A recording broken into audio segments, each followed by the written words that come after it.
we'll use my favorite metaphor of the sea. If we liken the whole to a vast ocean, and the sea is a wonderful metaphor for so many reasons, but water has that dynamism. It's so obviously dynamic and fluid, and this very much is the nature of what's here. It's fluid, isn't it? So just feel the fluidity of this moment, the watery nature of this moment. And this is the whole. This is the whole of reality right now, is like a vast sea. And just feel that. Feel this aliveness that's here, this existence, this beingness.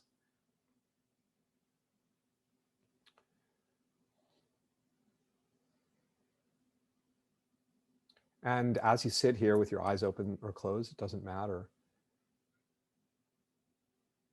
What happens is this miraculous mystery we call attention tends to focus in on elements of the field, aspects of the field, of the vast field of experience, the sea of experience. And it's suddenly sensing or seeing or feeling a particular dimension of it, a particular aspect of it, a particular wave, seemingly. And as we sit here and the various waves of experience arise and pass away, which is their nature, to arise and pass away, and arise and pass away, just allow that to be what it is, which is this unstoppable dynamism, this fluidity. And just for these moments of sitting here, there's no need to do anything whatsoever with anything that's arising. No need to manage it whatsoever. No need to take the waves and turn them into something. No need to figure out what the waves are. No need to try to control their arising and passing away, which we can't really do anyway.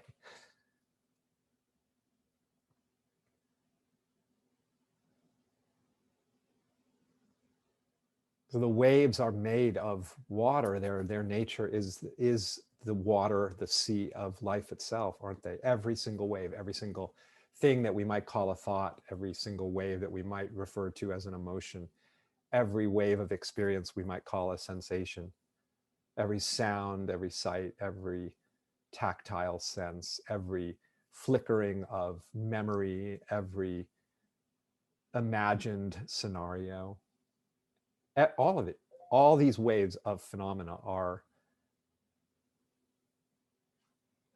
none other than the sea, aren't they? They're none other than life itself, none other than the whole of existence. For the waves are simply the sea's expression. They are none other than the sea, aren't they? So there's no need to regulate or control or alter any of the waves in order to find the sea, right? Because the waves are the sea, they're made of the sea. And so doing something about the wave doesn't make it more the sea of existence.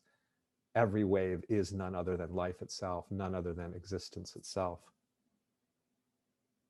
Feel the way that that is so. No wave that might be encountered brings us closer to the sea. It doesn't work that way. For every wave is the sea. So there's never any departing from the sea. There's just the waves arising and passing away and arising and passing away. All of them, the activity of this ocean of existence, this vast, boundless mystery we call life. Every single wave is that.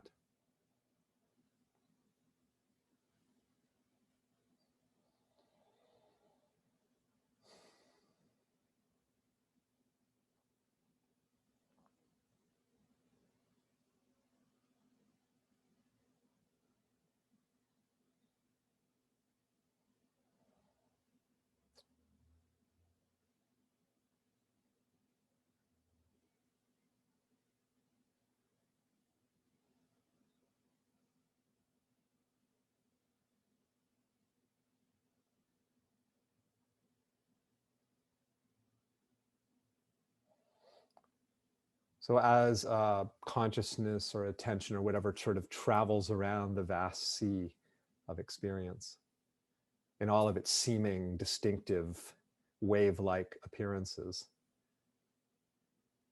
the seeming pieces of the sea, discrete, seemingly differentiated, seemingly separate from other waves, identifiable as waves.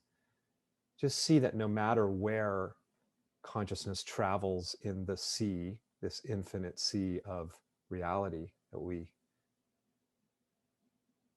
are abiding in right now and abiding as, that no matter where consciousness travels in the sea, it always finds the sea, doesn't it? It always finds a different flavor of the sea, a different wave-like emanation of the sea. This is what's so extraordinary, is the distinctiveness, the uniqueness of each moment.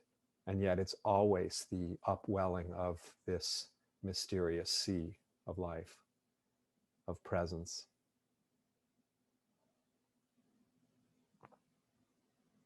And so we can completely relax and enjoy every wave, for each wave is none other than the force of life itself, the force of this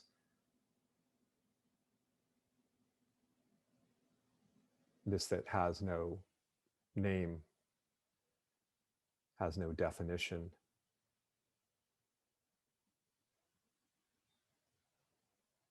and yet appears as all names and definitions and descriptions.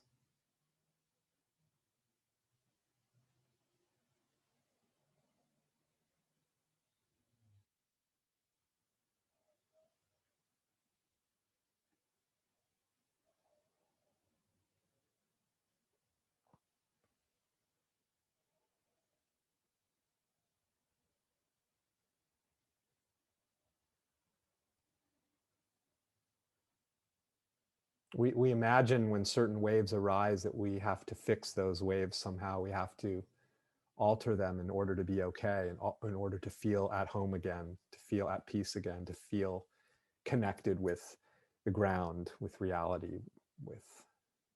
But that's not true. We're connected, inseparably connected always, no matter what waves are appearing, because the waves are the connection with reality, because they are reality. So it's just an innocent misunderstanding that the waves have to be manipulated somehow, um, in order to find what we're looking for. So what we're looking for is this. This is the only thing that exists. So it has to be what we're looking for. Um, there isn't anything else. There's just this.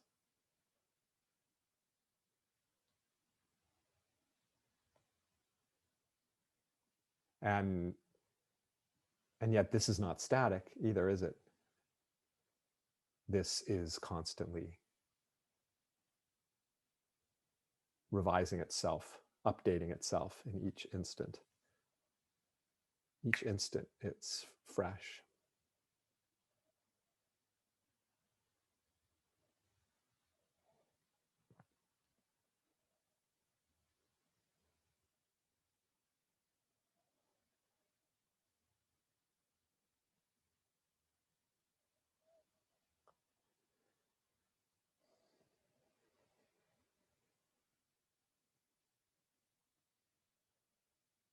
This is why there really are not discrete things, despite what language suggests.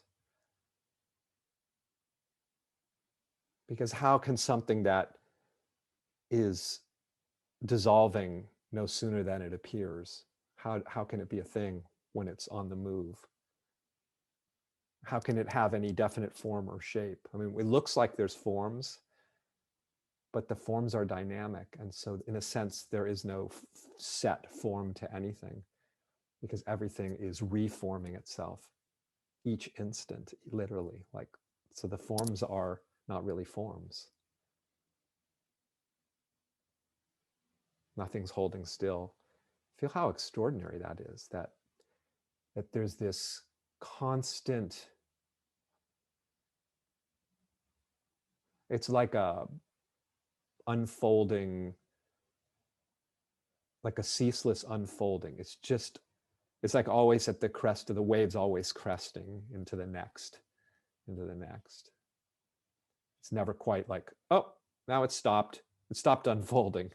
It's just frozen there. It's like, no, it's always opening. It's like blooming. It's always blooming, never stops. It just keeps blooming, unfolding. That's the flow of the fluid flow of reality. It's quite something. And it's so counter to how we conventionally think of things, as having a kind of static, stasis, fixed, identifiable shape and form and definition. But our experience is contradicting that in every instant. Experience is not conforming to our ideas about it, because our ideas suggest definition and description and frameworks of characterizing things as being like this, but they are not like this because they're on the move. That's why we can't define anything. And that's freedom, freedom from all the descriptions and all the definitions and all the identifications, and absolute freedom from all of that. Reality is free of all of the ways it describes itself, which is funny, but because it's doing all the describing, but it's free of all its descriptions. It can't be bound. It is not bound in any of its definitions.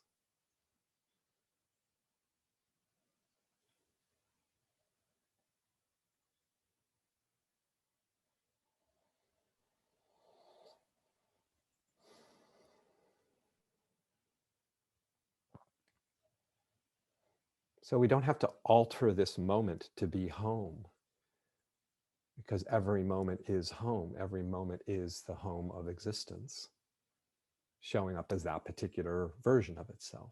We might prefer certain versions of reality over others, certain versions of life over other. That seems to be the case. But every version is none other than the way reality is expressing itself in that moment.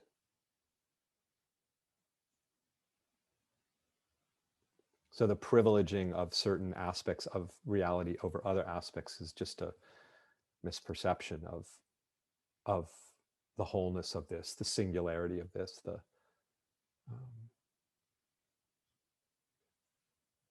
indivisible nature of this. Just like the sea, indivisible.